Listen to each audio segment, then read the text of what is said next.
ہم اگر عمومی دنیا کی بات کریں عاطف صاحب تو بڑے گناہ گار بظاہر، ہو سکتا ہے وہ اللہ کے نزدیک ہم سے بہتر ہوں، لیکن بظاہر بڑے بڑے ایسے گناہ گار ہمیں نظر آتے ہیں جن کے پاس بڑی دولت، بڑی پیسے کی فراوانی، بڑی رزق کی فراوانی. تو سر پھر اس کو ہم کس طرح سے دیکھ سکتے ہیں؟ نبی رحمت صلی اللہ علیہ وسلم اپنے حجرے میں آرام فرما رہے تھے، گرمی کا موسم ہے.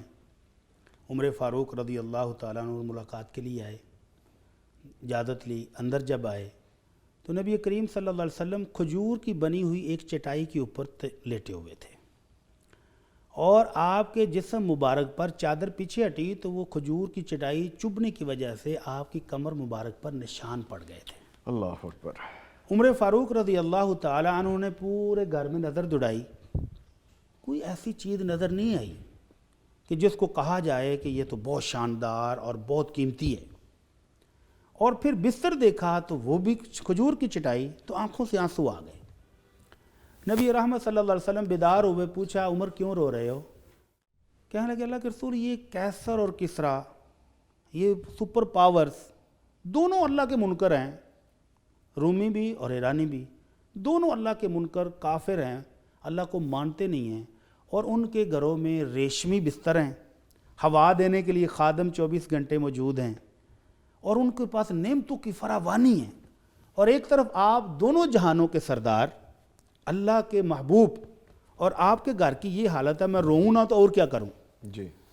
تو آپ نے تسلی دیتے ہوئے کہا عمر تسلی رکھو، یہ ساری نعمتیں ان کو اللہ نے دنیا ہی میں دے دی ہیں، اور ہمارے لیے اللہ نے آخرت میں جنت میں تیار. اللہ اکبر، اللہ اکبر. تو یہ اس ایک حدیث سے یہ بات کلیئر ہو جاتی ہے کہ اگر کسی کافر کے پاس، کسی اللہ کے منکر کے پاس بہت دنیا کے مال کی فراوانی ہے تو یہ دنیا ہی میں رہ جانی ہے، اور اس پوری دنیا کی اور اس دولت کی آخرت کے مقابلے میں حیثیت کیا ہے؟ ہم پہلے بھی حدیث بیان کر چکے ہیں کہ نبی رحمت صلی اللہ علیہ وسلم نے فرمایا تھا لَمَوْضِعُ صَوْتِ أَحَدِكُمْ فِي الْجَنَّةِ خَيْرٌ مِّنَ الدُّنْيَا وَمَا فِيهَا.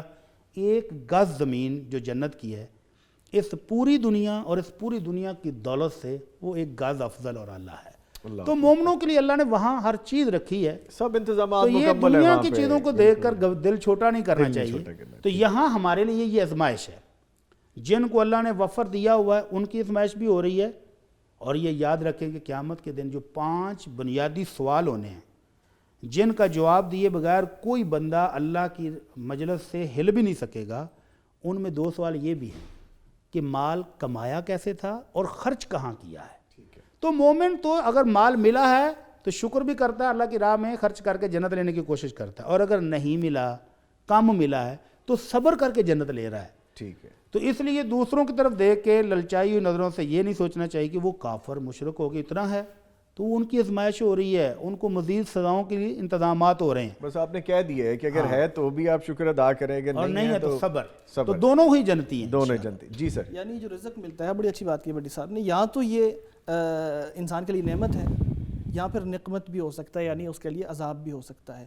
اس کی تائید میں وہ حدیث نبوی آتی ہے کہ اذا رأیت اللہ یعطی العبد فی الدنیا علی معاصیہ ما یحب فانما هو استدراج. کہ جب تم دیکھو کہ اللہ تعالیٰ کسی گنہگار بندے کو اس کے گناہوں کے باوجود دنیا میں جو اس کو چاہیے وہ دیتا جا رہا ہے، دنیا ہی دیتا جا رہا ہے اس کو، فانما هو استدراج، تو یہ اللہ تبارک و تعالیٰ اس کی رسی ڈھیلی کر رہا ہے. اور پھر نبی صلی اللہ علیہ وسلم نے اس آیت کی تلاوت فرمائی فَلَمَّا نَسُوا مَا ذُكِّرُوا بِهِ فَتَحْنَا عَلَيْهِمْ أَبْوَابَ كُلِّ شَيْءٍ حَتَّى إِذَا فَرِحُوا بِمَا أُوتُوا أَخَذْنَاهُمْ بَغْتَةً فَإِذَا هُمْ مُبْلِسُونَ. اس آیت کا ترجمہ یہ ہے کہ جب انہوں نے ان باتوں کو بھلا دیا جو انہیں یاد دلائی گئی تھی، یعنی قرآن کی شکل میں، یعنی اللہ تبارک و تعالیٰ کی تعلیمات کی شکل میں، جب لوگوں نے اپنے پس سے پش ڈال دیا، ان کو بھول گئے، اپنی دنیا میں مصروف ہو گئے، فتحنا علیہم ابواب کل شیء، تو پھر ہم نے کیا کیا کہ سارے خزانے ان کے لیے کھول دیے، دنیا کھول دی. حتی اذا فرحوا بما اوتوا، پھر جب انہیں لگا کہ ہمیں تو بہت کچھ مل گیا ہے اور ہم تو دنیا کے اندر متمکن ہو گئے ہیں، اب تو ہم سے کوئی چھین نہیں سکتا، اللہ نے فرمایا اخذناہم بغتہ، پھر ہم نے اچانک انہیں پکڑ لیا. تو یہ ہے استدراج کہ اللہ ڈھیل دیتا جاتا ہے کہ اور بڑھتے جاؤ اور بڑھتے جاؤ، جب پکڑے گا تو پھر اس کی جو پکڑ ہے وہ زیادہ سخت پھر کہیں نہیں جا سکیں گے. بالکل پکڑ بہت سخت ہوگی.